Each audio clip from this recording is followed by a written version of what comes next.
If I can get everyone's attention, please, grab a seat now. And if you don't have a specific group, then you're the cool kids, okay? This cool kids table's over here, so come have a seat. We're gonna get rolling now, but now you're somewhat in groups of people with similar interests. For starters, we want to make sure that there are any other opportunities people want to be able to address the group. So just really quick lightning rounds. You can get 30 seconds up here to say, hey, I'm looking for something. I'm hiring. I'm looking for a founder in a particular area. I'm looking for whatever, my lost dog. But you get 30 seconds. So is there anybody who would like to address the crowd in that way? Is anybody else here interested in people analytics and employee engagement? People analytics and employee engagement. I know there's some around here. Sure. Are they? Okay. All right, you guys know your faces? Exchange. Did you have one? Yeah. I'm Andy. I'm graduating in May, computer science. I worked in television for 7 years. I have a really solid background with a lot of things, project management, entertainment, now programming. And I'm just looking for leads for a job. I'm a single dad, take care of a 4-year-old by myself. I'm just really looking to get somewhere, do something.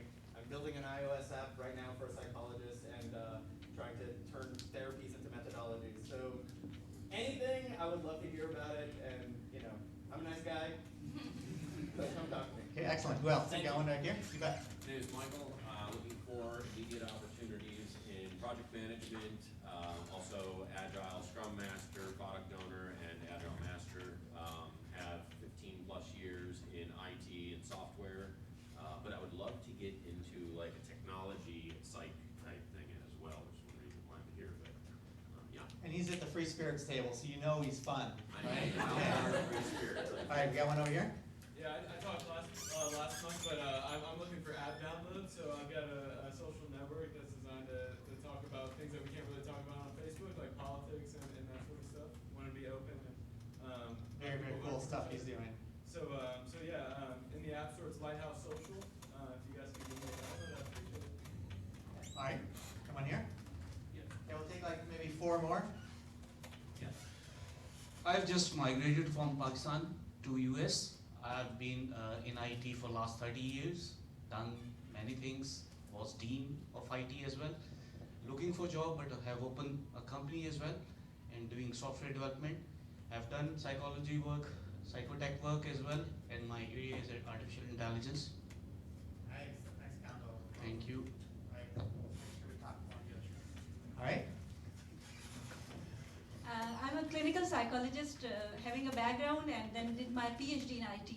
So I just merged these two fields and made my psychotherapy made available to, I just digitized that psychotherapy for brain tumor children patients. So when I'm his wife as well, and we just migrated here with our 2 kids.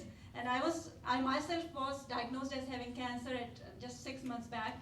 So I made that therapy for cancer patients, and then I was diagnosed, and then I realized that therapy works. But actually that worked on 271 children. We applied it, and that worked. So right now I'm looking for some opportunity in IBM or somewhere where UX, UI experience researchers are available or something like that, and open a company with each other. Like we are working as a team as well. So this is my background, and this is me. Thank you. Excellent. We got one more. Hi, I'm Gary. I just moved to Austin March 12th. And we have 2 projects. One is we're developing the first science-based therapeutic app that helps couples succeed. So it's the next thing after dating sites. So we help couples actually stay together and grow together. And we're looking for a psych researcher, ideally someone doing their dissertation, needs a good dissertation topic, but it could be an undergrad, and who has a passion for helping couples succeed. And then I have a side project that's looking for anything from a UI, UX designer to a project manager to a coder who is really committed to trying to save the planet and get back the country from the 1%. And that's called Fight Back Wisely. Cool. Thanks, everyone. I gotta say that every meetup we have, we're getting like just cooler and cooler people and cooler projects happening. So thanks for coming out, everybody. All right, so emotion. Emotion is what we're here to talk about tonight. How many of you have found yourself slightly annoyed with a product, service, or experience? Hands in the air. Some of you are totally zenned out. There's nothing bothers you, right? How many of you have gotten frustrated, like really frustrated with a product? Okay, keep your hands in the air, take them down if you have not gotten angry at a product. How many has gotten so angry at a product that you've complained to the company or to friends or, right, all of us? How about throwing it out the window? Throw it out the window. Exactly. What else have you done? Delete it, slam it on social networks, et cetera, et cetera. Anyway, these are products that people have spent a lot of money on and a lot of time. Some very, very large organizations have spent millions of dollars doing it, building something.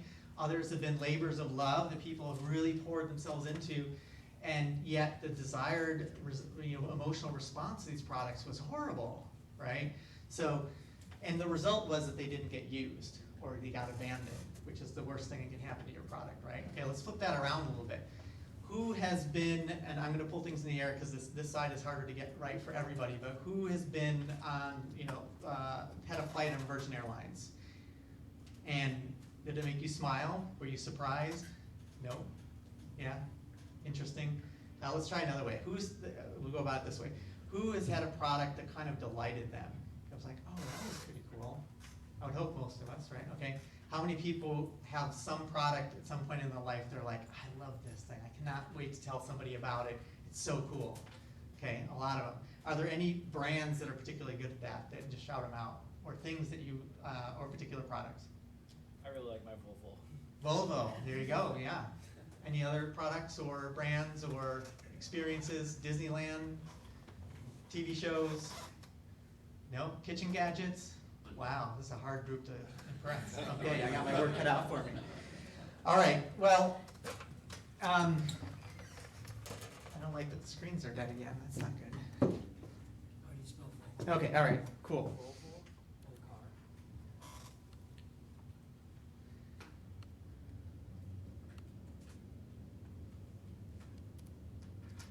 We have liftoff. No. Here. Boom. No. Really? Dead silence in the room. All right. We're here talking about designing for emotion. My name is Robin Krigelstein. I'm the founder of Live Neuron Labs. So we do consulting largely for large enterprise around all kinds of application of psychology to change behavior, to improve emotions, to improve outcomes. Specifically, our whole interest is around things that are pro-social, like education, environment, fitness, health, on and on and on, civil action and involvement. So if you want to follow my Twitter feed, we have R. Krigelstein here, because you can all remember that, right? That's pretty easy. But if you can grab it off of Meetup, I try to have very actionable tweets that you can keep learning from over time. And the reason that we do as many events as this and a lot of content is because I'm also a member of the Stanford Behavior Design Lab with Dr. BJ Fogg, and we there really have a mission to spread this field, this taking of academic research and figuring out how do you apply it, how do you make it actionable for everyday folks and for developers and for people trying to improve the world. How do you make it actionable, these insights? Because it's pretty intense when you look straight at the research, and then as it gets filtered down, it still stays very academic. How do you turn it into something that's usable? And can you design to it and make products to it and make interventions in the world? So then emotion has been a pretty strong category of research in the last 10, 15 years now within, sorry, let me get a controller here. Been scrambling a little bit before this.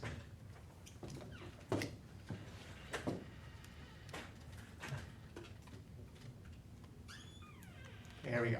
Okay. So it used to be that psychological research didn't focus too much on emotion or more on negative emotions like depression, anxiety, in serious illnesses and mental illnesses. And there was a point at which there was a call to shift and start focusing on the other side as well. There have been lots of research that's important on both sides, but for the first time there was a great focus on how do we understand how healthy brains can function better than just function okay? How do we make people happier, more effective, more efficient, have better optimism, have better well-being, and connect with others better? This is the field of positive psychology, and that shift has brought an incredible load of research and new ideas into existence. But again, it's how do you translate it into product? So let's take a look at actually before we do that, none of you can read this, can you? I'm experimenting with new tools every time, so I'm just going to point and talk, and you'll be able to tell. It might be obvious that we're talking about the emotional experience of a product, right? So that's right here. But like all of this psychological stuff, when you begin to understand the brain, it's interesting to see that it's really multidimensional. It's not just doesn't just affect the product itself and how the user feels about the product or experiences the product, but a product can be specifically about helping the user improve their emotions.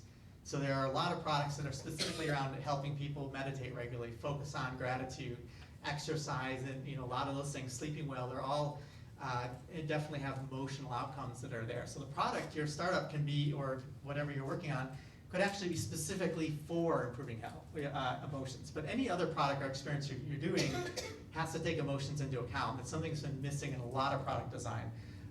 But interestingly, it goes in the other direction as well. You have the team that's putting the product together, understanding the emotions of the team, and being able to make sure that it's operating out of a position of optimism, excitement, enthusiasm. Those are much healthier brain states to be operating out of than out of fear and anxiety. And so a lot of the stuff we talk about, whether it's developing habits or user testing or whatever, there's a lot of psychology that's useful to the team itself. And then on the other end, I got into this from this end. I want to make the world a better place. And ages ago, felt like the way to do that was to help individuals live their lives better, do the things that they want to do, feel the way they want to feel, make better decisions, and do that on a massive scale. So I've started several companies against that, and I do everything I can to share the ideas. So being able to help whatever it is you're doing, if you're helping people live a better life in a more efficient, healthy, cooperative, sustainable way, this is how we make the world a better place as well. So that's my 2 cents on that. Okay, so this is your brain. This is the world around here. There's all kinds of stimulus, right?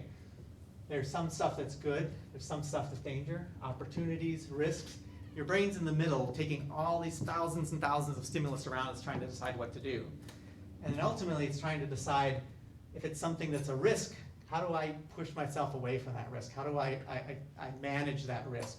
If it's something that's good, an opportunity, food, interesting people, new opportunities to learn, how do I move towards that? How do I bring that into me? How do I get involved with that? The brain is doing this. That's all your brain's doing.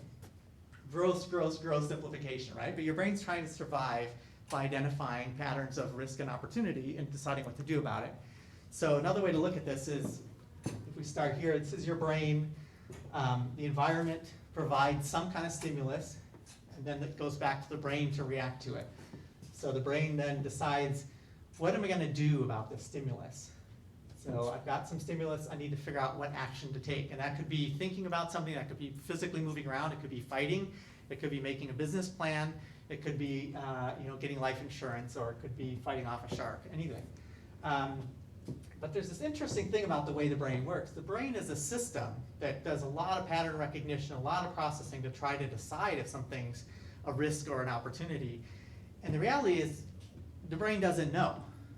That's a really hard thing to do. I mean, you can build, you can have a whole boardroom of experts or, data analysts trying to figure out, is this new, are these stimulus, is this new law going to be a risk or opportunity to the country, right? It's the best we can do is take what we know and make an estimation about. We never actually know the full reality around us. Our brains are always trying to pull in what we can and make a decision really quickly. So the way that the brain reacts very quickly is by having an emotional system. So this goes way, way, way back in evolution of brains, is that if there's some stimulus that's positive, there's often an emotional reaction to, hey, try to, this feels good, this is exciting, I'm curious, I'm interested, I'm turned on, I'm whatever it is, I'm hungry now, and your brain shifts chemistry inside to feel like I want to pursue that thing. And then the opposite is true as well, that you can get cortisol lifted, adrenaline, and other kinds of things to defend or start the fight or flight reaction. But very often this is a feeling, an emotional feeling in somebody is the first very deep reaction to stuff, the one that's deep inside the brain.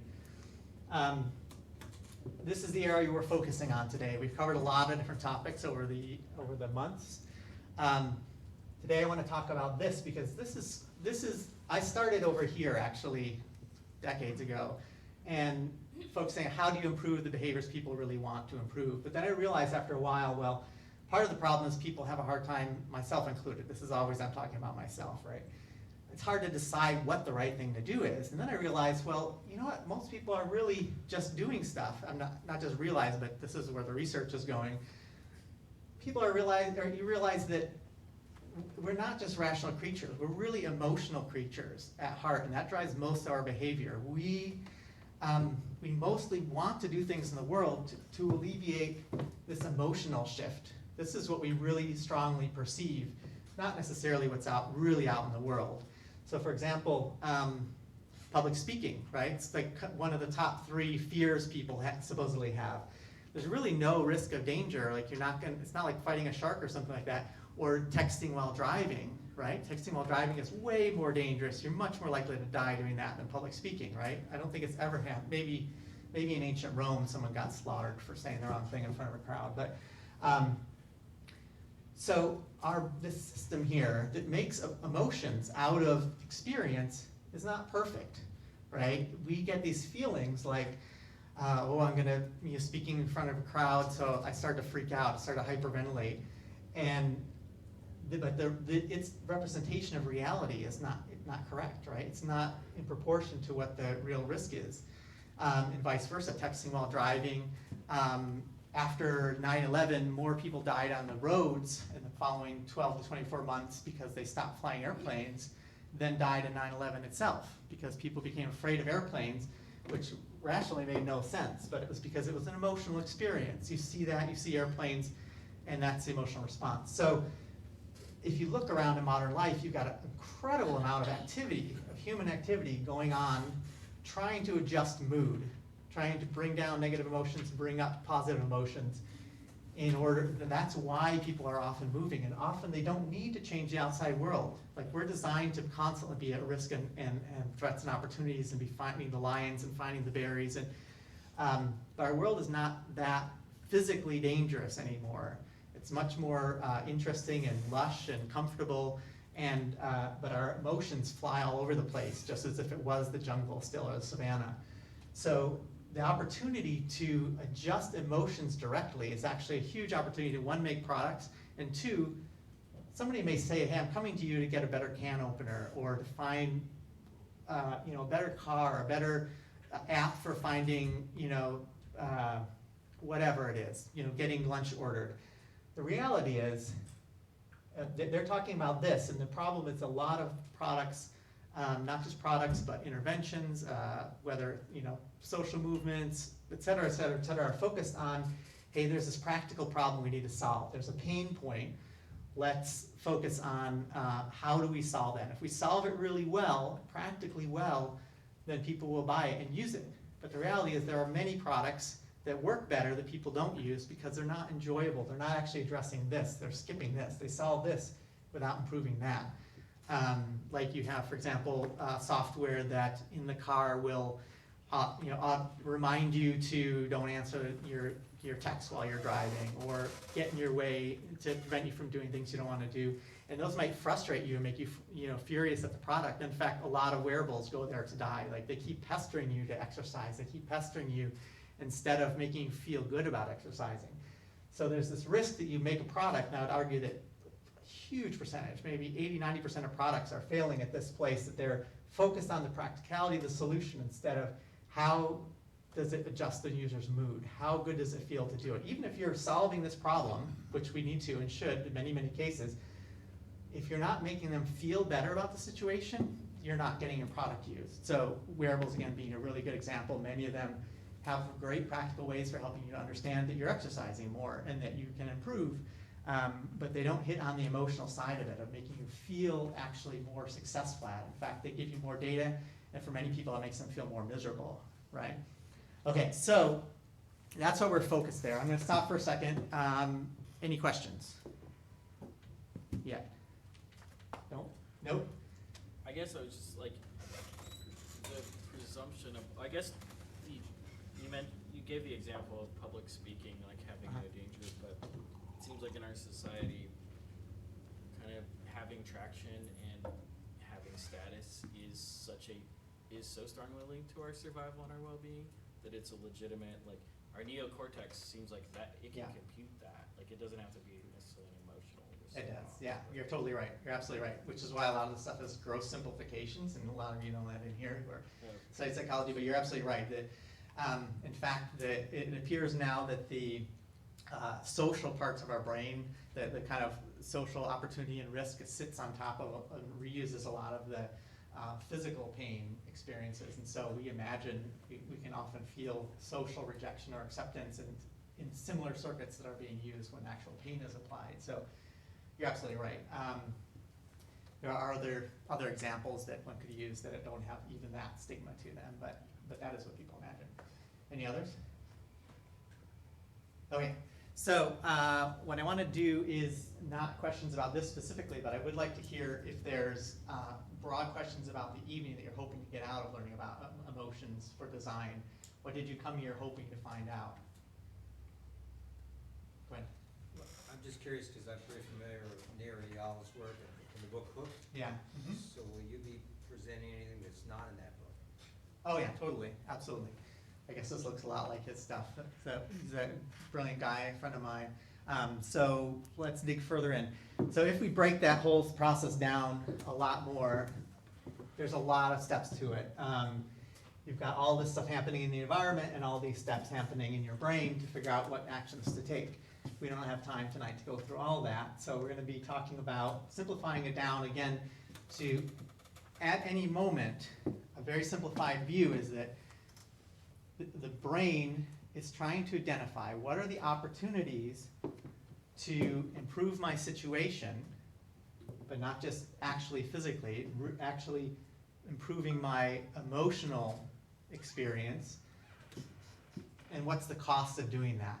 If my emotional payout is going to be higher than the perceived effort to do it, that's something I'm very interested in doing. And if there are multiple opportunities around me, Facebook, TV, your product, petting the dog, taking a walk in the sunshine, I'm going to be thinking, what's the perceived effort?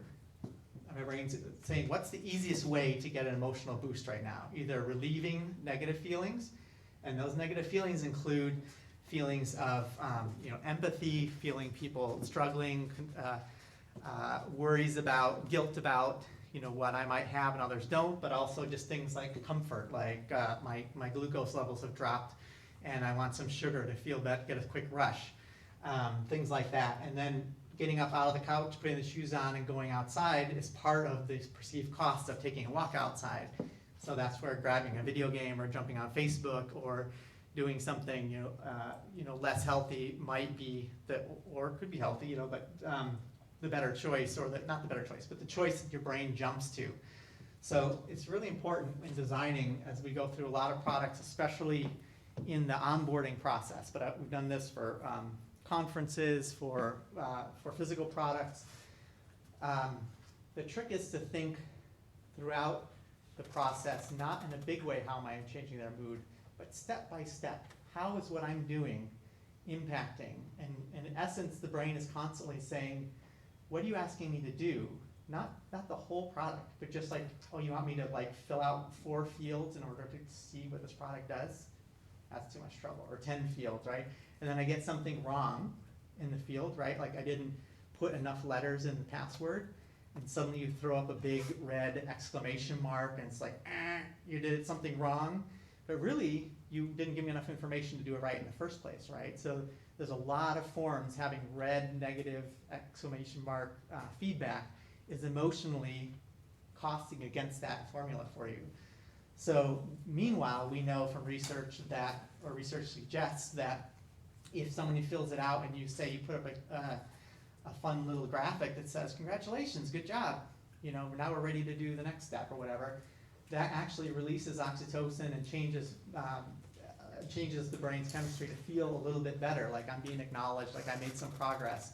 And so doing those kind of little steps along the way, as well as big rewards of actually having the product do what it's supposed to do, right? Like that's where we're focused. Like, is it actually going to get my lunch delivered on time?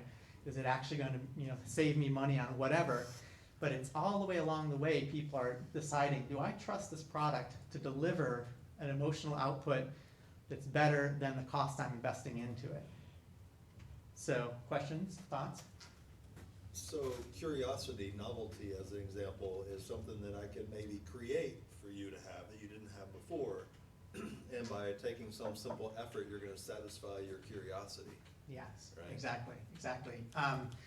Yeah, so that's So what in those clickbait micro is. steps, the creation of curiosity is going to get you the perceived reward right now. Exactly. Because the larger reward is maybe too big or a little bit too abstract for you to make that big leap. And you can do both. You can do both. Like, it's good to generate, like, most interesting products that are breaking new ground, just by virtue, like, from the moment the person hears about it, there's already a curiosity, like, I wonder how that's gonna work, and I wonder how they're gonna pull that off, and I wonder how that's gonna feel to have that part of my life be easier. So there's often a longer term curiosity, but there can also be shorter term curiosity as well. But curiosity is a great way to bridge that first use and second use problem, where you get, you know, half your users or more don't come back after the first usage of something, or they return it to the store after the first week or whatever. If you create curiosity to bridge that gap so that they want to come back the next day to see what's going to happen. Curiosity is essentially dopamine.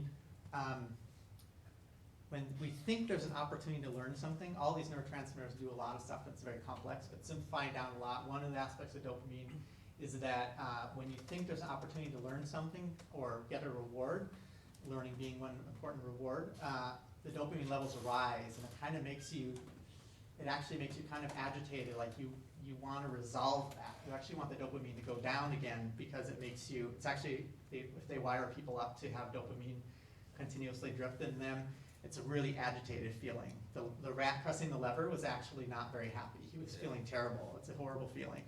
But if you can resolve it and find the answer to something, it's like a huge, that's the brain that is learning about the world, learning how to preserve itself, learning how to better connect with other human beings.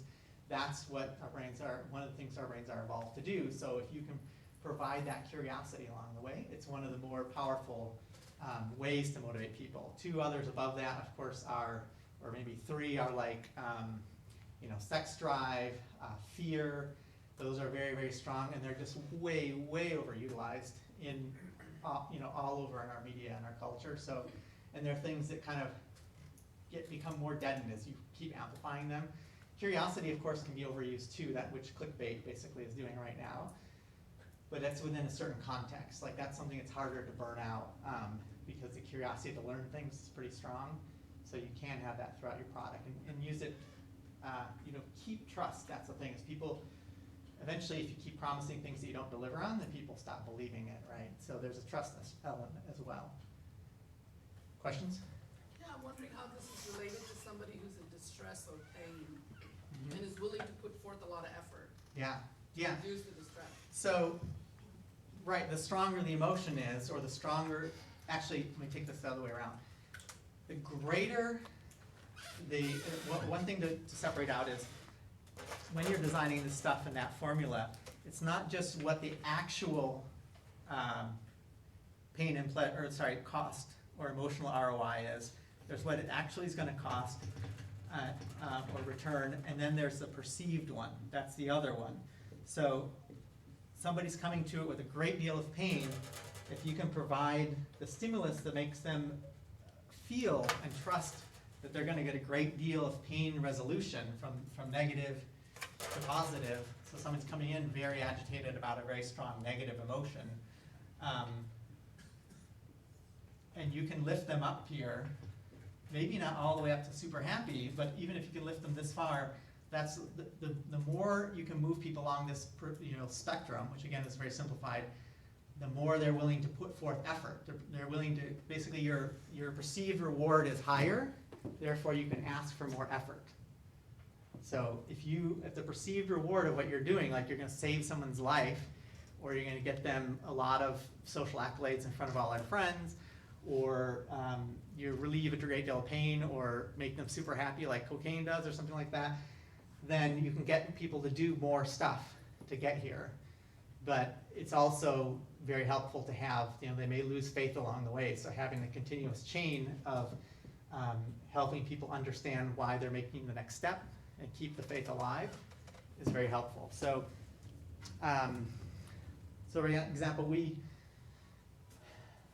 I've done work in fintech recently, which is technology related to, there's a big movement now around how do we design and use behavioral economics to help people manage their money better, because it's something like 60 or 70% of Americans all the way up through the upper middle class are living paycheck to paycheck. The ratio stays the same whether people are close to poverty or doing really well. Like, we just have bad health habits in this country. And so there's a lot of work going into how can we help people manage that better. And I know I have a lot to learn as well, or not to learn, that's the trick. It's not about learning, it's about doing.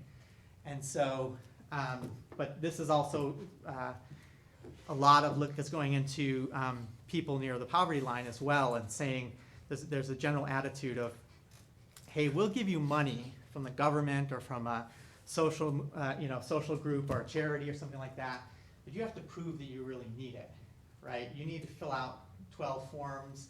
We need to see you on Monday and Friday. We need you to do X, Y, Z. And that's assuming that this whole perceived effort and reward conversation is really just around money. But the reality is we're going to get into it, the things that affect effort and reward are also things like emotional effort, mental effort, physical effort, social capital of having to do something embarrassing. Like that alone, making a fool of yourself, like you're saying, in front of an audience, that's a kind of a cost. So if your product makes somebody look stupid because they're wearing it, that's part of the cost you're asking them to pay. But if you make them feel cool in front of their audience or their peers, then that becomes a reward all of a sudden, and you'll get them to talk about it. You'll get it to be viral. Okay, so I call that one simplified way to talk about it's emotional ROI. What's the emotional boost I'm going to get, or the perceived emotional boost I'm going to get for the effort I'm going to put in, not just in the whole use of the product, but step by step along the way. And mood has a lot to do, again, very, very, very, very complicated topic, but we're beginning to understand a lot of interesting things from fMRI and watching the brain function, as well as understanding neurotransmitters better. Some of the ones that are at the top of the list are dopamine, which has a lot to do with drive and the feeling that there's an opportunity to learn something or gain something. Serotonin, which is one that tells the body, a lot of times it's adjusting the body's sort of state of readiness. It's almost like different types of alert. Serotonin is saying, hey, we have enough, things are good right now. You can relax and come off of like high alert. You're not going to get attacked. There's enough food. People love you. It's cool. This is meditation. This is calm Sunday afternoon. This is a very rewarding place to be. Opioids are excitement, exhilaration, endorphins. So that's also heavy in rewards. Oxytocin is I'm connecting, I'm getting esteem within my social group. And unfortunately, it also has to do with people who are outside. So depending upon how wide your circle of compassion is, it can actually make you more violent to people who you perceive outside that circle. But inside the circle, this is about feeling when someone touches you or hugs you, or mothers and children or fathers and children, but feeling like this is a thing that drives humans to be more social and seek social approval, because one of the things we're really discovering is that humans are way, way, way more social than we initially gave us credit for. This may be, some evolutionary psychologists would say, this might be the thing that sets humans in their accomplishment apart from animals, is that we have such an amazing ability to learn something and share it at large, as well as gain something and share it, that we're able to create this worldwide, 6.5, 7 billion person community where at any given time there are people building ideas, concepts, medicines, products, all kinds of things all around the world that we're going to end up using later on. Yes, there's a lot of problems, of course, but we have this ability to kind of trust the system of people that I can build something and put it out there and somehow get rewarded for it. Lots of flaws, of course, but still. And then cognition, this is more, the prefrontal cortex, the more modern part of the brain, thinking things through. We always have to realize humans are much more complicated than earlier animals in terms of our reaction to emotions and how we deal with it. We have a huge, expensive system for overriding what the emotions are doing. We call that willpower. So we can choose to say, I'm having a strong urge for this, but hey, that's my brother's food. I'm not going to steal it from him, or that's my best friend's wife. I'm not going to go near her. So this part plays a big role as well. But questions? Okay. Wow. Yes. So what's the best way to measure? Is there a way to measure like whether a product or what a product is on this formula? Where it fits there? Yeah. I mean, if you had. What's the question? Oh yeah. So the question is, are there ways to measure where somebody's emotional level is at? There are all kinds of things you can peer into the brain and do these days. I mean, you can measure arousal in people's irises, from eye scanning. You can, there are involuntary muscles on the face that AI uses to judge what somebody's emotions are. Of course, there's just straight up asking people, which is the whole field of positive psychology has this issue of how do you measure and define happiness. It's tricky, but that doesn't mean it can't be done. So there are techniques to use. In our case, in designing for it, I think we need to get that precise, but right now, there's so much abuse of emotion in products right now, so much non-attention to it, that small, just noticing that, hey, my form field is responding to mistakes in red, exclamation marks, that's like low-hanging fruit. There's so much low-hanging fruit just once you start thinking about how much negative stuff you're spewing at your users, like instruction manuals. Right. This isn't necessarily an algorithm or a scientific way of being able to address and measure a thing, but Sure. I can say that an approach to addressing this that we've done quite a bit is to create empathy maps. Yes. For those who may know what these are, right? But it's often something that is mapping out sort of the customer journey, right, or the user journey throughout the life cycle of a thing, and being able to map out here are points of where high need or high the drivers are high. Here are places where there are potential for obstacles, and being able to at least see along the spectrum of that journey, like where there are dips and valleys and peaks, right, where there Right. are places where there are safe zones and danger zones, and you could at least isolate down to places where you might want to consider some of these things, right? So it doesn't necessarily tell you what the measurement is, but it gives you places of honing in on areas that you might Right. put a little extra attention. Right. It's sort of like in wearables and how many steps you've taken a day. It really doesn't matter whether you did 5,000 or 5,100. Its gross measurements are already going to tell us a lot if we actually attend to them. So yeah, empathy mapping is actually a really good way to, pretty developed way to go about it. But the trick to switch, are there other ideas around this, like other ways to go about it? Yeah. Anything is validated Yes. as compared as well as its solution. Yeah. It's something different for somebody else and something totally different for other person. So if you are starting mapping it or measuring it, I would think it won't work. It's an approximation, but it won't be the actual result. Well, so when we're talking about product, we're always dealing with that. Percentages of people who will respond to it in certain ways. We never know that everybody will always respond the same way. We're trying to get a larger percentage to respond the way we want than we otherwise would. So we're trying to test with groups that are as similar as possible to who our real users would be, ideally in a live product in a real setting, and then figure out, can we move the needle to get 1% more to respond the way, they would like to even. But yes, it's definitely highly variable by population, by parts of the world, by parts of the country, by different types of people, professions, et cetera, et cetera. There's a question over here in the red was there. Oh, you were talking a lot about designing for emotion. Uh-huh. And earlier, based on the little circle, you have kind of the issue and the solution that, everybody's got, we know the problem, we know the solution. Yeah. Which therapy obviously is. Yeah. Therapy is something designed to solve the issue. Yeah. But there's obviously an issue with marketing therapy. How do we talk to people? Obviously, advertising kind of notices and recognizes the emotional need state, and you can, advertise all you want. We can help you fix this or fix that or do this or do that. But it's Or you can create the sometimes need not and then working. sell the solution too.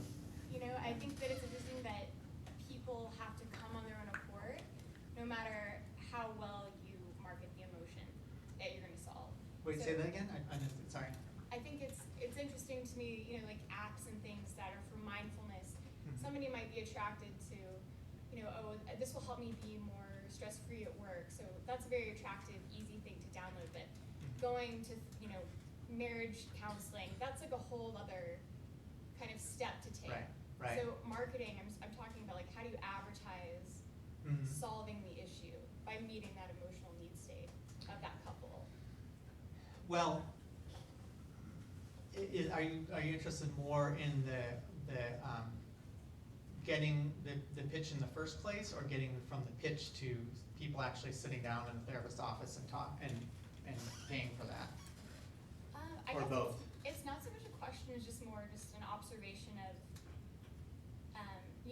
when you're trying to market and advertise Yeah. your solution Yeah. or your products or Right. your app, Right. that maybe has to do with therapy. Uh-huh. It seems like people have to make their own decision based on, they've reached the limit. They've passed their stress level and they just have to go and get this app, or they have to go to therapy because they just can't take it anymore. Right. I'm just kind of interested. I've been trying to study. I'm doing some freelance for a therapy group right now, and I'm just trying to find this formula of what's working for companies that are doing well, advertising their therapy services basically. Right. And it's just hard because it's so based on people's own accord, and when they're ready, they're gonna go. You can't force them to go through advertising. Kind of, but that's true of a lot of products as well. Absolutely. Is there anybody who has, I have a lot to say on it, but I'll let. I guess I just had a comment on that. Yeah, go ahead. To me, whenever I see the perceived value or perceived effort versus perceived Payout or reward, is in the digital context, like in an app, you can make that little equation very bite-sized. So, and one of the questions I have is like, where does this skepticism and trust fall into this? Is that part of the perceived, or would you study that separately? But I think if you make it bite-sized enough, then even if there's a little bit of skepticism or lack of trust, you'll still do it, and then you can, as an app, you can build on that. Like in the context of like a bigger thing, like someone having to kind of like be concerned about their privacy and actually go to a therapist for the first time, start calling therapists and find the right therapist. Like that's such a bigger, I guess, Ask. objective. The ask is much bigger, yeah. So if you do why like, I came today. That's what I want to learn about. yeah, so he is right on the ball with that. That if what you're asking someone to do is, hey, I'm gonna sign up for therapy and come physically to the office with my wife, who I'm fighting with right now, then you're right, they gotta be all the way down here where it's like mission critical to get this solved, and then they're willing to do it. But if all you're asking them to do is to give you their email address so you can send them the five best researched ways, which does exist, by the way, from research. They may know who those researchers are that do the relationship therapy so well known. Yes, exactly. They have amazing stuff on what couples work and what strategies healthy couples use. But that if you offer that as, all I need your email address, or better yet, click here to log in with Facebook and I'll send that to you. And it's short, it's not gonna be a book, it's not gonna be a white paper, it's like, here's 5 things, or a video even, and it's a nice video and it's well produced, so it's worth watching.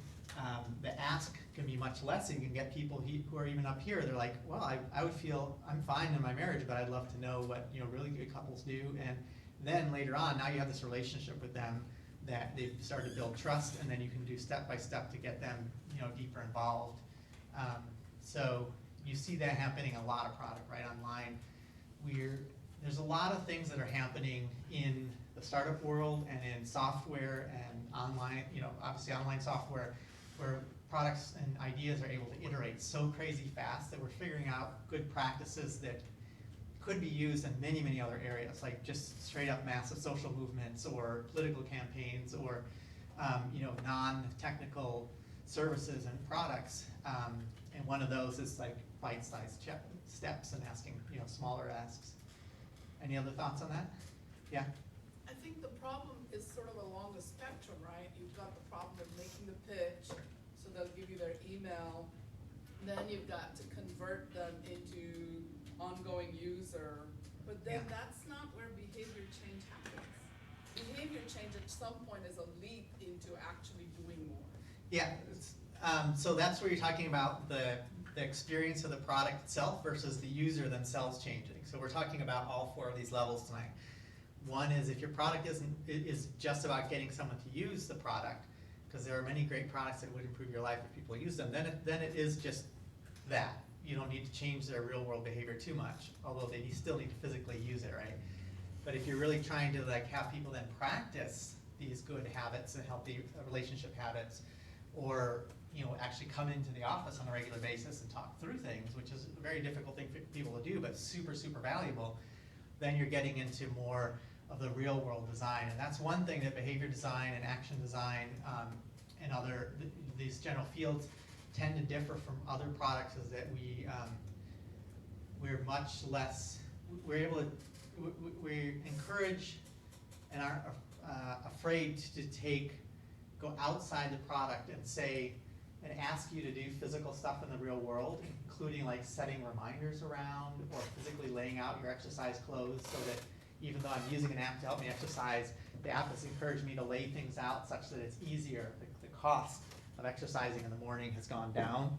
And so that means that we have designing people's daily flow becomes a real opportunity, looking at what they're doing through the day or the week or the year. Where does what you're doing fit in there, and how do I make it the smallest step from what they already do to suddenly trying something new, right? And then make that evident that that was worthwhile doing as quickly as possible. So one can break down different ways of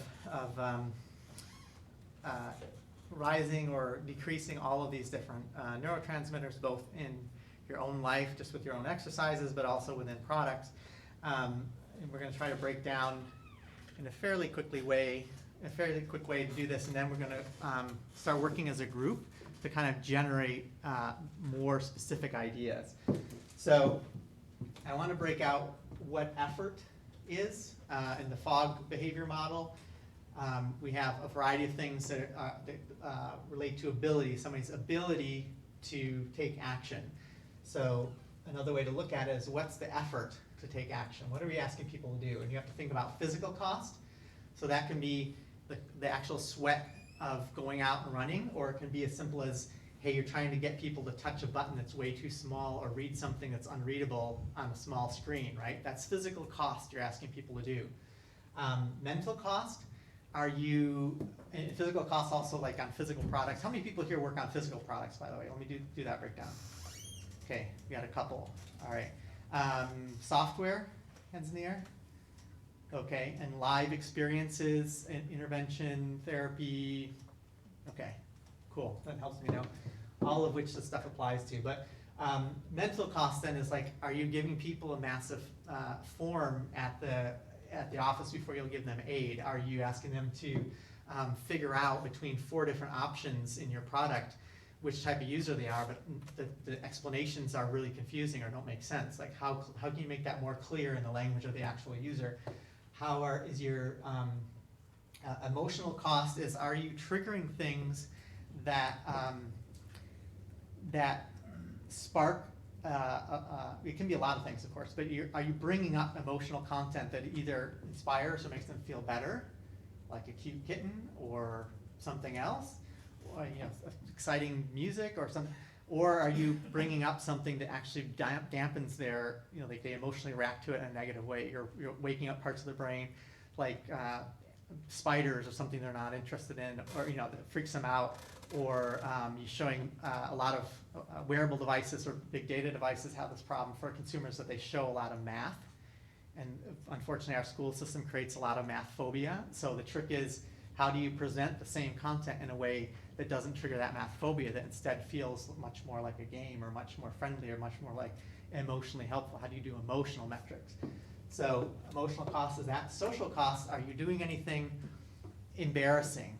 Are you asking them to do something that's going to cost them in front of their peers and make them, or are you giving them opportunity to look great, to gain status, to impress somebody, to be unique, to stand out, all of those things. What's the financial cost? Obviously, that one's pretty straightforward. And then what's the ramp-up cost? What are you asking them to go from things they normally do to something that's very different? It may not be hard, but they're just unfamiliar with it, and there's like just a comfort level that's very different. So write these down. Partially, you just want to methodically go down this list and think about it in your product at a large scale and then at a small scale. Where in my flow of product use is behavior breaking down? Where am I losing people a lot? So for some of you that don't do software, this idea of a funnel, a conversion funnel is taking people from first experience to actually doing what you might call a conversion of either signing up or dropping money or whatever it is. But that same idea can continue throughout the whole product, through every kind of behavior you're trying to get people to do. And you can look and see every step of the way, every time you ask someone to do something, you're losing people. And if you actually map the data out, you can see, oh, we lose a ton of people because we're asking them to fill out this complex form. I've seen this with therapist office. Like, they'll say they want to offload the work of having people call them cold. So like, oh yeah, we have this form online, fill that out and then we'll get back to you. Well, people who are seeking therapy are not really, often don't have the wherewithal to face a form, and they're losing the opportunity to talk to them and work them through that process. So, so thinking about where are we losing people, and then look at that spot and say, can I reduce the effort involved, and can I increase the emotional boost I get for getting them through that next step? So I'm looking at, from a marketing perspective, I'm always marketing the end goal, but also what am I promising, what am I getting them used to being able to get for just getting through the next step? And have I parceled out the effort, like am I giving them a huge long form, or am I giving them a reasonable form with an expectation of something positive coming from, and now that something positive, so what actually constitutes an experience that feels better or makes you boost your emotions a little bit? That can be a lot of stuff. Okay, so simplifying effort is really just, if you want a simple one-word explanation, simplify stuff. Always look for simplicity. I'll talk about this really quick, but in positive psychology, they found that it's very easy for us to have a positive experience and not really not feel it to the full amount. It's like if you eat a candy bar or a great piece of cake and it's it's amazing, but you're talking to somebody the other time the whole time, so then suddenly it's gone and you don't even like, oh man, everyone's talking about how great the cake was, I didn't even notice because I was totally distracted, right? Your brain is distracted. It can only focus on so many things at a time, even though your senses may be busy with all that stuff.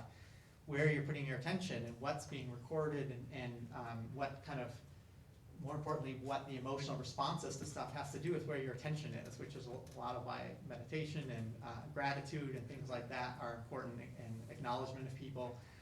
But savoring is deliberately taking something good that happened and trying to increase the impact on the emotional mind, such that it has a better chance of having a short-term memory increase, emotional and neurotransmitter increase, parts of the brain increase, and even long-term memory in your perspective of your life. There's a lot of good work by Rick Hansen on this, a neuroscientist.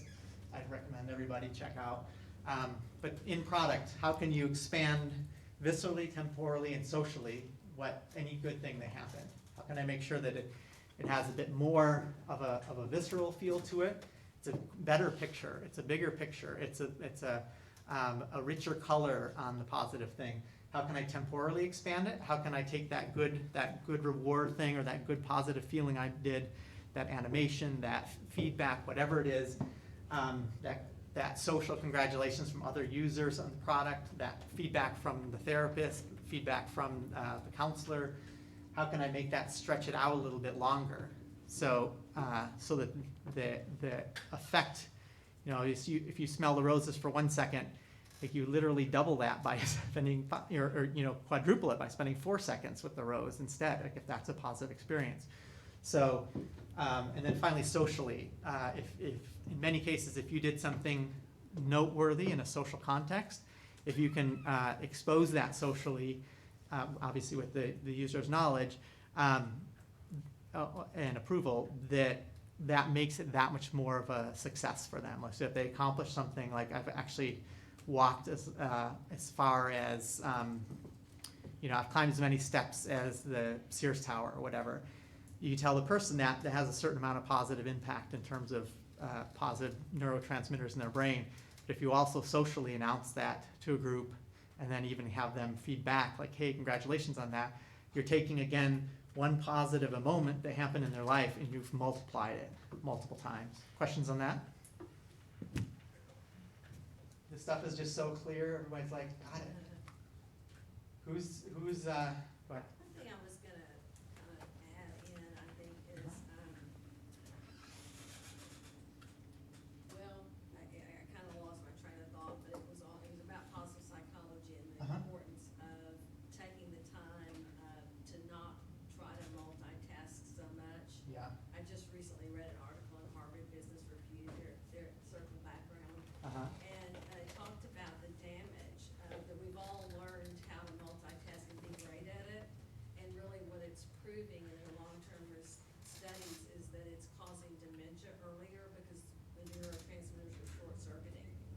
And that if we learn to focus and just savor what you're doing in the moment and to be socially interactive, it calms down the different neurotransmitters so that you can focus individually on each component. There's a really interesting article. I don't recall the date or I would share it, but it was in the Harvard Business Review. Sure. Yeah. Well, I mean, multitasking has been shown to not really be something that's possible, or really just time slicing really aggressively, which is not more efficient. The brain, all parts of the brain are doing all kinds of things simultaneously, but that conscious attention part is really very limited. So one of the things, for example, in product that drives me crazy is when people have a tour of the product where they're like, here's this page and notice these things on the page. Like if you want to do this, do here. If you want to do this, click here. But they're showing like 2 or 3 things at a time on the same page. So you're asking people to remember 3 things simultaneously instead of letting them focus. And in general, just having a page doesn't have a hierarchy to it where it's clear where they should be focusing. But helping people now that we can animate more things, helping people to see one thing at a time and focus there is super helpful. And as well as on tutorials, when there's a tutorial that's expecting people to remember something, our memory sucks. Human memory is horrible. So, and that takes a lot of willpower to try to remember stuff. So that's one of the mental efforts you're asking people to do if you walk them through the whole product and just tell them stuff and they have to remember it. It's actually much better to give them just enough information at just the right time. Like now I can tell they probably want to invite friends. Now let me show them how to do that. Very terse text and show them exactly where to point. So let's pause here for a second and say, let's brainstorm as a group more. I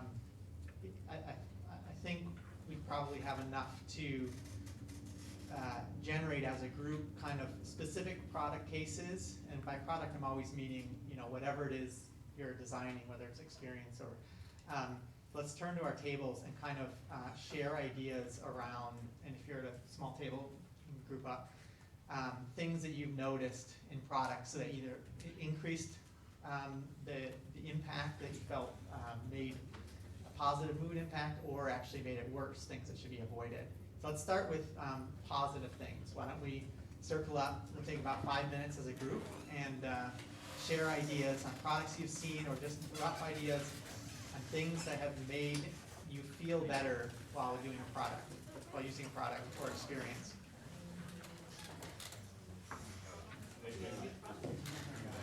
Taken off? Yeah, I just I stumbled into this. I was actually like in a conference room. What is this? It's a meetup on PsychTech meetup. Oh, okay.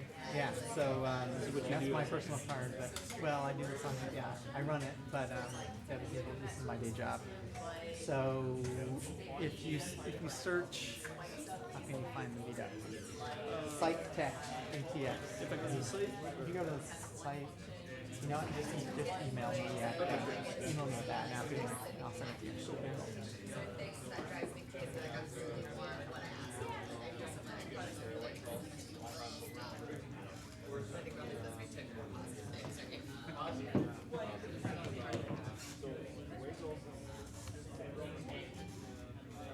Yeah, or just like asking what kind of, that'd be positive for me, like asking how I'd like to be notified or like your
Hey, I gotta go run home and feed the dogs because I didn't plan to be here today. no worries. Can I Back ask at you for the slides to see the rest of what I'm gonna miss? we are, it's gonna be, it is live broadcast on YouTube right True, now. right. So I'm on the video that I'm asking for. Exactly, that's right. You'll see yourself later on. Okay. Or detected and work, and it's not online, but either way, I can't release the slides, but I'm going to. Live stream's great. Yeah, That's actually better than the slides because I really want to hear But I'm going to present the stuff as a webinar form, like it more frequently, so you can get hooked into that as well. You know, and then have everybody do this. So, right, I think I told you info at Live Neuron Labs. Yes, I remember. Okay, ping me on that. Okay. And I'm going to use that to get everybody organized beyond the So I've got from your Twitter the you sent out the link to the live stream. Yeah. Yeah, I sent it I'll out just get it everywhere. from Sam Twitter. with the blue hair. Yeah. No, you don't have to bother him. It's on Twitter. It's on the Meetup group. It's on. So yeah, get on Twitter. Yeah, I've gotta watch this live stream thing. We forgot to shut it off last time, so after there was, I think it was, I don't know, somebody was speaking, and afterwards it was just like a social thing. Yeah. So it was like late South by Southwest, people just drinking and people were hitting at each other. Well, you're on right now, so. Awesome. All right. I know. I've taken the cat. I'll talk later. I'm good. Thanks.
let's finish up that thought, and then let's take 5 minutes about ways in which products are unnecessarily upsetting you, making you feel worse, frustrating you. Like, what are things that they're getting wrong? Products or experiences, restaurants, vacation spots, voting, whatever.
Okay. Okay, we're going to make this more real now. We're going to turn this into a resource that we can all use. If you can get on your device, laptop, tablet, whatever, and jump on the Meetup forum. I have a link there going to a forum for us to brainstorm together as a group to take some of these ideas and get more concrete. Like, what kind of ideas did you think of that seemed interesting? And don't worry about being right or anything like that. Like, just throw out ideas, like congratulating people, having smooth animation, having nice stuff like that. Go ahead. Oh, that was just a lot of steps. Can you tell me what those were? The procedural, what do we get up? No, but really, what was the first step? Okay, go to the Meetup page for tonight, and the last forum link. See, I need to behavior design these presentations better, which is true. I'm just cranking material out instead of. So there's a link there on the forum that will go to a Google Doc that you can, or sorry, a Google form where you can keep submitting ideas, things that could be done to improve the mood of users.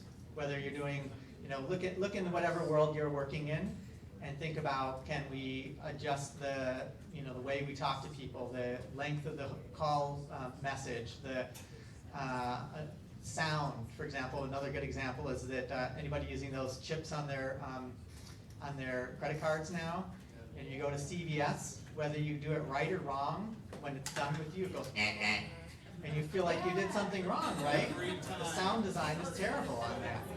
It should let you know that you've done well. So it's a lot of little things that add up to feeling good about the experience or bad about it. So think about, each of the different categories of feeling, and think about, can we get a list of, a couple hundred things, all of us just brainstorming, and throw it in there. I'll bring it up here, but it will also keep showing you the list as you keep submitting and resubmitting.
see if I could actually just grab a card from you. I know you're handing those out and sure, introduce sure. myself. Jordan, by the way. Yeah, appreciate it. Thanks, Jordan. Yeah, thanks for presentation. Yeah, you know, I meant to go around and do this to everybody, but I didn't get a chance. Would you mind just like dropping some on every table? Yeah. Myself, I appreciate you. Got one of mine in case Yeah. you want that. Excellent. Yeah, I'm working on. I think I'm basically trying to work on a way to connect hiring managers and companies with the job seekers that would be qualified to help them solve a problem from the start, and really, in a sense that I'm listening, but I just got to type it. Say that. Go ahead. yeah, no problem. And without having to jump through multiple hoops or multiple people, and really incorporating a lot of psychology with using an app as well. Because when I think of now searching for jobs, it's brutally deflating. It's really hard. Yeah, and it could be. And it's I think it could be right? Super highly inefficient. And I'm from recruiting, so I get a sense of it on like really both sides. And I think there's a way to. It could be fun on both sides, especially with the technology we have these days, and really incorporating little things to both give feedback, to both encourage someone to build them up to enjoy those little steps and applying. And so this is fun for me.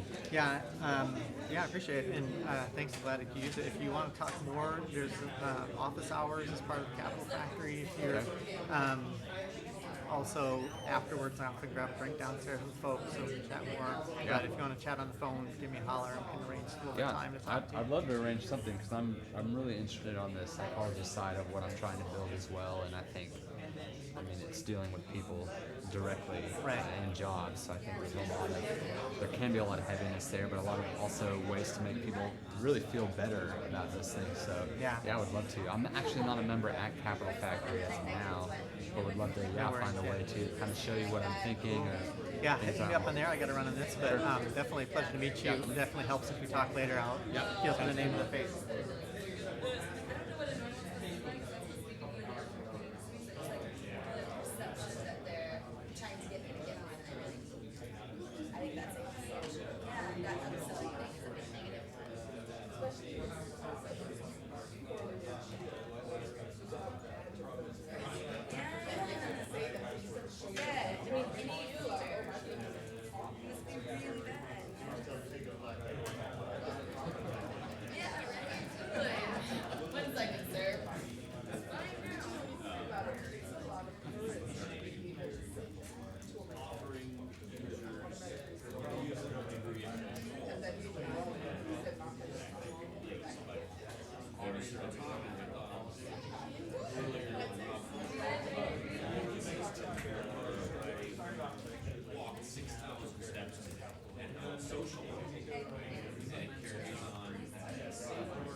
Since I just moved here at the end, can you say that there's someone here who doesn't have a car yet? Everyone's going to a Western Trail. Feel free to do it yourself. Yeah, You can at just, the end. what? You can do it at the end? It's better for you. If you I don't want to interrupt the... Yeah, the end's fine, but...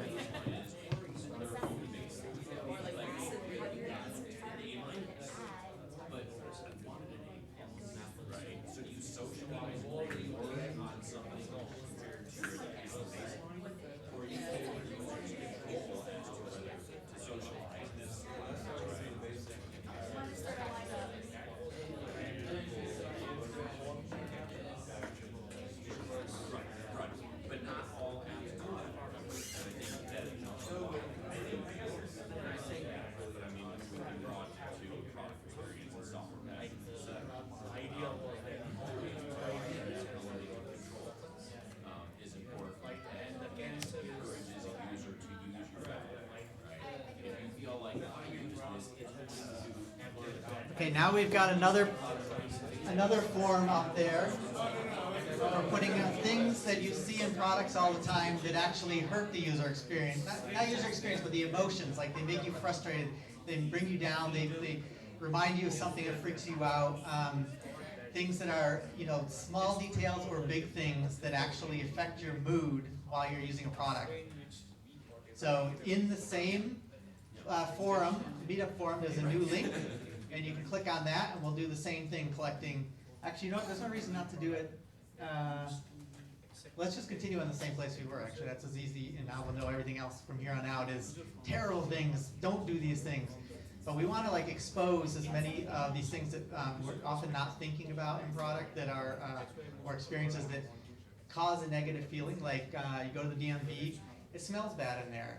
Does it have to smell bad? Like that affects your mood, and the people who are setting up the place aren't thinking about that, right? But Apple stores, they you know, definitely know what that place is going to smell like. So in the same place under what Yes. is one design element you can use to prove our mood, you want me to do the answer to the other question, is that right? Yeah, it's going to be in order. So from here on out, we can do the opposite. What does exactly the opposite of that question? What makes you feel worse about your experience? What you know, imagery that, for example, over-sexualized imagery may make people feel uncomfortable about that. They think they're attracting a certain audience, but a lot of people are feeling like this is representing an environment it doesn't make sense to me. Or you know, there's many, many examples. Fonts that are too small, so people are struggling to read. I don't want to get beyond usability things, but things that are triggering emotional responses in people that we may not normally be thinking about when we're designing our experiences.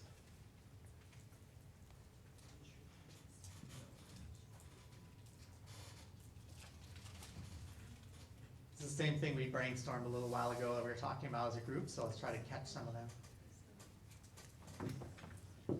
Policing my behavior. It's a good one.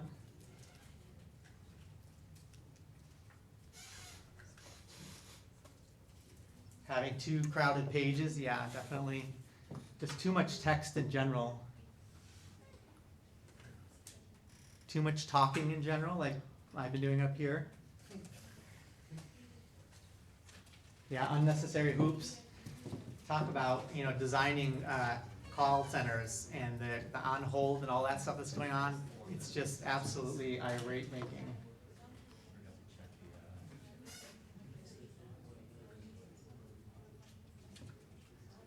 Yeah, sound is a big one.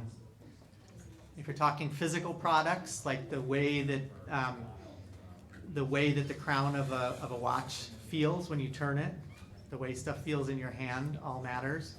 The vibrations, you know, tactic feedback on wearables and mobile. Thinking about, is that making a frantic feeling? Is it going zzz when it's trying to tell me something good, or is it going zzz in a way that makes me, right? How is it trying to get my attention? What are the alerts? What are the notifications?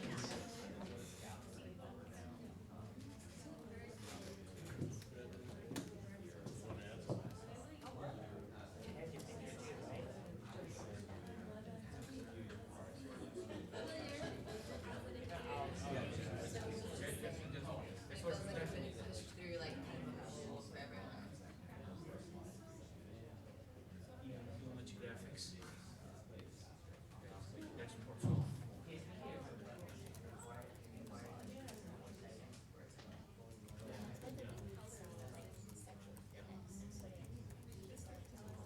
Especially when it's living, aesthetic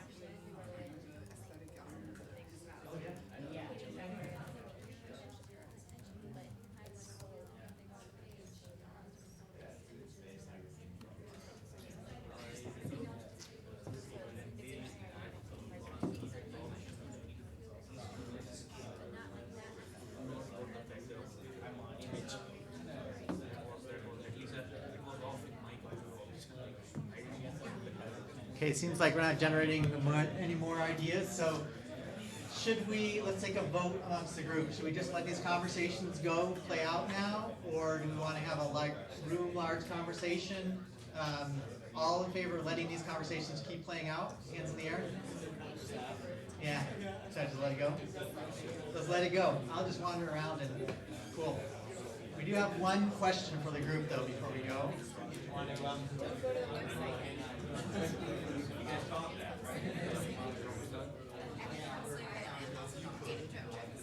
Excuse me, is anybody driving back toward Western Trails or the Central Market, south? I'm new here, I don't have a car yet. Save a couple buses. Anyone driving that way? Can I get a ride? Thank you. Get a Cardigo membership. We'll save your life. While we have everyone's attention, I do want to say one more thing. I did on the forum post info@liveneuronlabs.com. There's starting to be a lot more stuff happening outside this meetup that I want to make sure people are connected to. I'll be doing a lot of these presentations more frequently online, for example. So I would like you to, if you're interested and want to know about other resources, other events going on, please shoot me a line at info@liveneuronlabs.com, and I will be sending you resources and letting you know when the online versions of this stuff happen. Okay? Cool. I'm just going to wander now. Leave, stay, but we do have to clear the room by 9. We've got half an hour or so.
marketer or anything, I could always.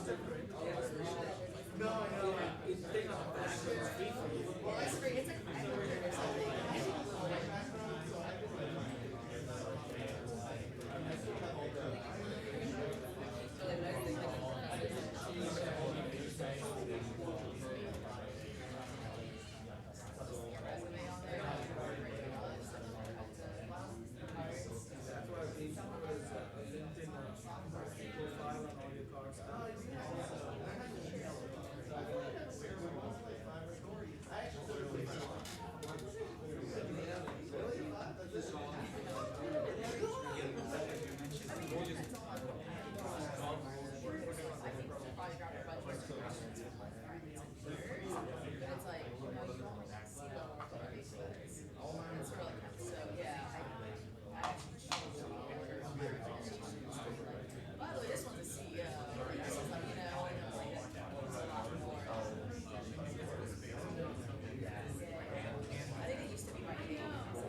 We're about not reading, like, even Hobby Lobby, you know, they stand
listening as I kind of.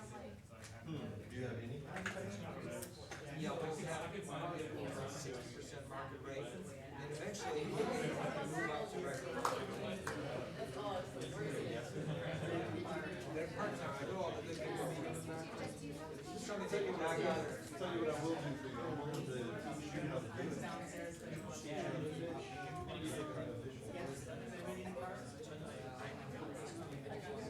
Yeah, I want to really go back.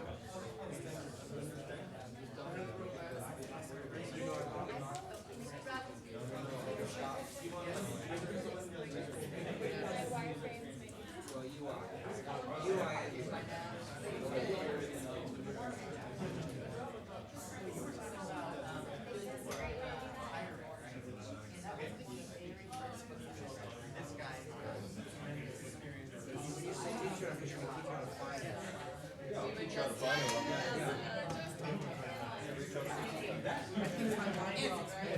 Yeah, my brain is really working. So, you're graduating from Well, when the psychologist you say like one thing, and then our brain's like, all the implications. It's like right today, and we'll wake up tomorrow and have like 20 bills in your ideas.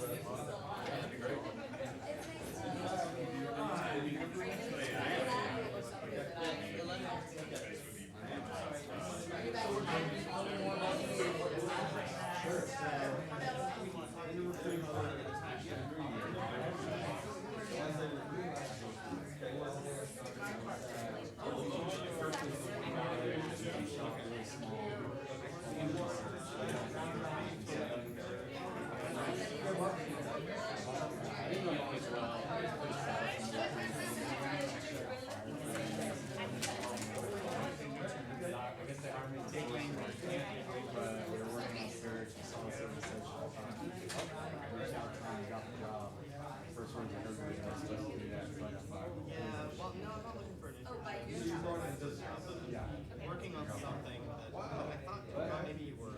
It's okay. If you don't every day, well, I kind of thought that'd be like, hey, cool. Help our team. Stay in your box, Dan. At the end of the day,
Let me talk to you about that. If you're up for me challenging your thinking on all that kind of stuff, I'm not gonna like go back and tell you what it is that's a niche solution. And I'm not even trying to say that, it's just the angle. You gotta be a straight shooter. Yeah, you gotta be able to handle it.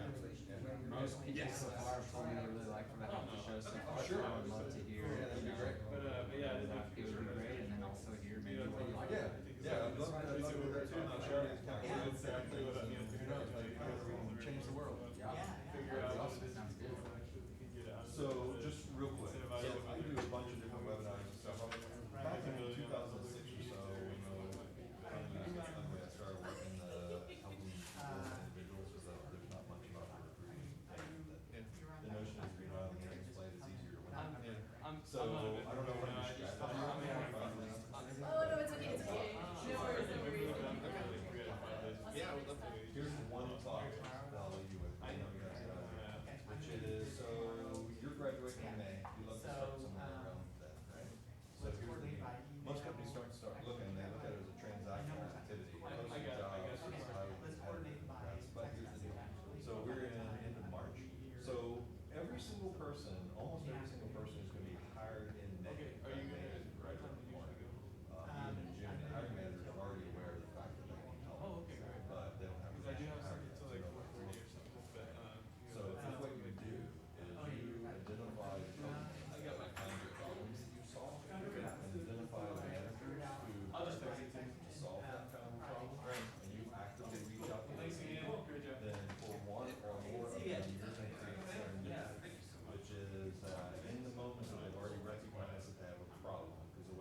today recognize that they have a problem and they're probably gonna need to bring somebody on board. So they're weeks and months away from getting permission, which means they're weeks and months away from just Following where the data was leading. and you might just be able to show up on the doorstep that says, hey, my name's Gary O'Neill, I'm just doing a little bit of networking, I saw these kinds of problems, and I'm hopeful that you or someone you know might be interested in talking to me about that. So you identify 40 different companies, 60 different companies, whatever, one, Want to give it away and I want to. and identify that, identify who the likely hiring managers are, identify a peer or champion. Hopefully they just started with the company recently because they still have the halo effect and they're willing to talk to you about it. As well as unfortunately somebody on the HR or the recruiting side of the equation, but most of the time recruiters. And the notion is to start a campaign against that stuff. So if you're interested in talking about that more, I'll share with you how I would go about finding a job. Really appreciate that, yeah, of course. Because if what you're doing is replying to open jobs, Yeah, so, one is the majority of jobs you never post anywhere, and two, by the time they are, it's highly competitive. So, you know, great guys. I appreciate that. Yeah, thank you. I'd love to help out. So, I play this game for you. Yeah, I can see that, yeah. So I appreciate it, Gary. Yeah, I'll be in contact. Yeah, good. And at the very least, I got, there's a company that pays me, they train veterans. Yeah. And then you have webinars, we went on resumes abroad. The most interesting one is called effective job search strategies and the rest, so at the very least, send me a message, I'll send you links to those. Okay. Or if you want to sit down sometime and talk about it. So with I really like that. Cool. Yeah, thank you so much. All right, nice meeting you. Have a good night, all right? Yeah, you too. What part of town are you? Some of the coding. I live near 360 and 2222. Hey, And I see you work again soon. near 182. I'm south. Okay. So South Park Meadows there. I've been for 3 years. What are you doing now that you got fired? Yeah. Okay, cool. Yeah. All right, make sure to info Okay. us. Okay, well, frankly, I can do it. Just let's, are you around here? Yeah, Like the way I did it tomorrow. They're a little So concerned. let's coordinate by text message. Okay. And, like, 1-ish, 2-ish, something like that. Okay, fantastic. Thank you so much. Clear the room. Do you mind giving me a hand to, we gotta, like, I should have told all my people are here to. Yeah, grab yeah. that garbage and, oh, man. Actually, let me grab people in there, in the hall. Is it mainly just straightening the chairs? Yeah, straight in the chairs.